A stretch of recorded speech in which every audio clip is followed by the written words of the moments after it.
안녕하세요. 대단히 반갑습니다. 수필이 읽어주는 남자 자한형 이종수입니다. 이번 시간에는 37번째 시간으로 율곡 2에 대해서 수필을 읽어드리도록 하겠습니다. 율곡 2. 율곡 2는 조선 중기의 정치가이자 성리학자이다. 기호학파를 이끌었고 아버지 이원수와 신사임당의 아들로도 유명하다. 어머니가 태몽으로 용이 성천하는 꿈을 꾸었다고 해서 혈용이라고 아명을 지었다. 일설에는 아버지도 태몽을 꾸고 강릉으로 달려갔다고 한다. 그러던 중에 중간 숙박지인 주막에 묵게 되었다. 주모가 유혹의 손길을 뻗쳤으나 이 양반은 꿈을 다시 곰곰이 생각해내고 그 유혹의 손길을 뿌리쳤다.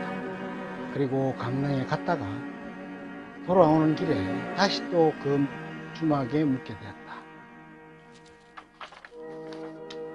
그리고 다시 주모의 의사를 타진해보니 주모가 이제는 때가 지났으니 소용이 없다고 한 일화가 전해진다. 과거에 시험을 9번 장운하는 전무후무한 기록을 세우기도 했다. 23세 때 서울에서 예안의 태계를 만나러 가기로 했다. 그러자 태계가 그를 깍듯이 예우했고 제자들에게 큰 절을 올리게 했다. 제자들이 의아해하자 장차 대동의 공자로 칭송될 인물이라고 했다. 이틀을 묵고 갔는데 태계는 그를 매우 정중하고 예우하고 가르침을 내리기도 했다. 향후에는 서신 등을 통해 교육했다고 한다.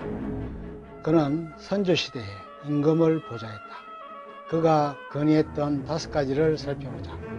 첫째는 벽군심이었다. 임금의 마음을 바로잡는다. 경물치라는 것이 있는데 비슷한 뜻이라고 이해될 수 있을 것이다.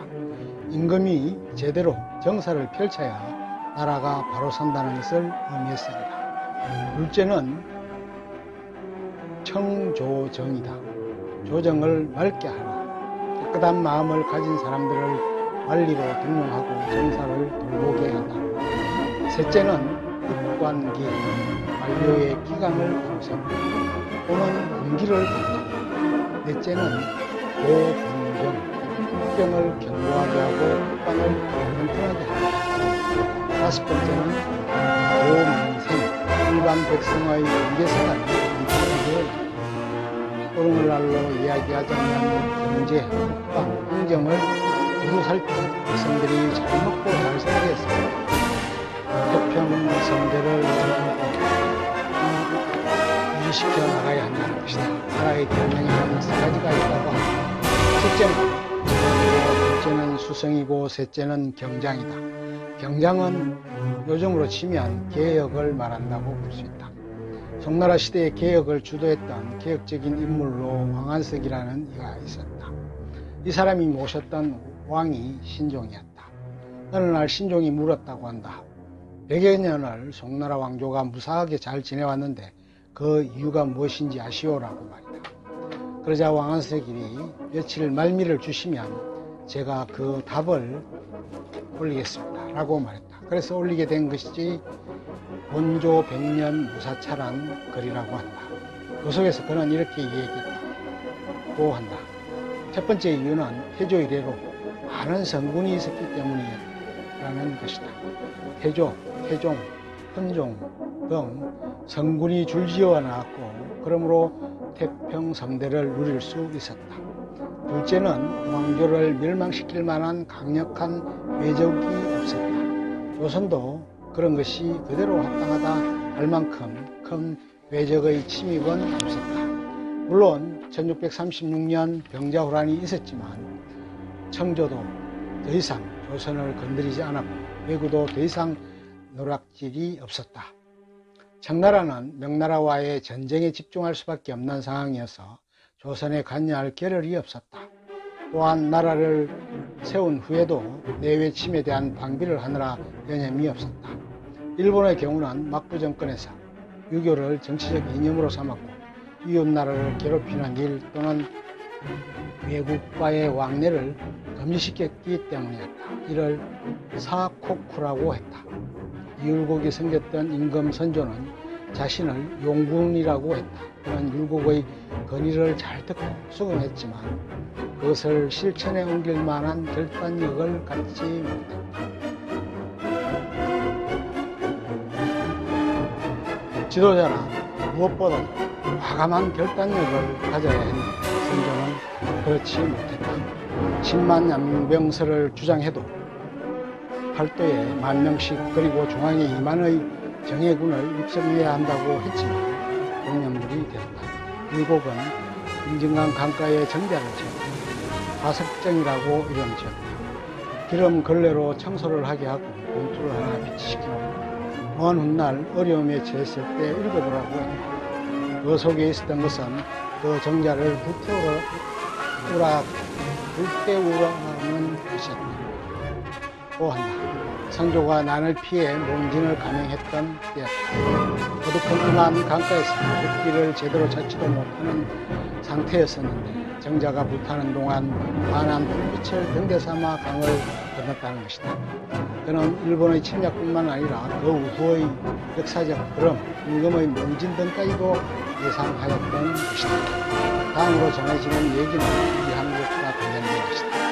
슬퍼도 눈물이 나지 않을 때는 고춧가루를 싼 수건을 준비하라는 말을 남겼다라고 한다. 이 항복이 임난을 당해 명나라의 원군이 오게 되자 사절로 나가 접견을 하는 상황에 처해지게 되었다. 슬펐지만 눈물이 나지 않는 상황이 되었는데 그때 이의 말이 생각이 났다. 그래서 고춧가루 수건으로 그 어려움을 잘 극복하게 되었고 그 말의 의미를 되새기게 되었다. 율곡은 구사와 구용이라는 뜻을 남겼다. 구사는 사사필명, 청사필총, 묘사필공, 색사필온, 은사필충, 사사필경, 어사필문, 분사필란이 그것이다. 그것의 뜻을 볼 때는 관이 볼 것을 생각하고 들을 때는 똑똑하게 들을 것을 생각하고 안색은 온화하게 가질 것을 생각하고 태도는 공손할 것을 생각하고 말은 진실될 것을 생각하고 길할 때에는 조심할 것을 생각하고 의심날 때에는 물어볼 것을 생각하고 화가 날 때는 곤란하게 될 것을 생각하고 이득이 생기면 의리를 생각해야 한다는 것이다.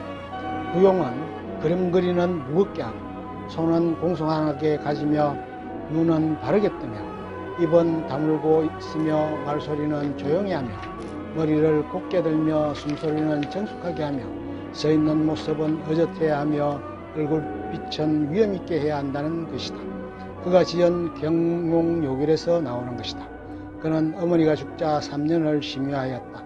그리고 불문의 기에서 1년 동안 불법을 닦았다. 그리고 다시 환속해서 정치를 하게 되었다. 숱한 건의를 했고 개혁을 시도했지만 제대로 실현되지는 못했다. 그가 불문에 귀의했던 부분에 반대정파들에 의해 공격의 표적으로 화했고 그것이 그의 약점으로 작용되기도 했다. 그는 이순신과도 친척관계에 있었으나 서로 간에 알지는 못했던 듯하다. 고약한 서무를 만나 갖은 고생을 하기도 했지만 지극정성이었다고 한다. 그가 죽고 나자 선조는 조회를 3일 동안 폐하고 그렇게 슬퍼했다고 전해진다.